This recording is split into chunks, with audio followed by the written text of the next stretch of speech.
যে কোনো কাজে আগে তিতা তারপরে মিষ্টি, সেটার মধ্যেই সফল হওয়া যায়, আর নাহলে কখনোই সফল হওয়া যায় না।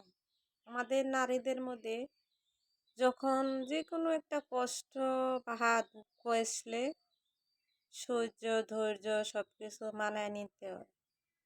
তারপরে কখনো যদি আল্লাহ ভাগ্য লেখে তাহলে সুখ পাওয়া যায়। যখন চাইলেই সুখ পাওয়া যায় না, আল্লাহ এমনও পরীক্ষা করে ধৈর্য সহ্য দেখতে হয় যে কার গুণ আছে কার গুণ নাই। মেয়েদের বিশেষ বেশি ধৈর্য ধরতে হয়, ধৈর্যের পরে হচ্ছে সুখ।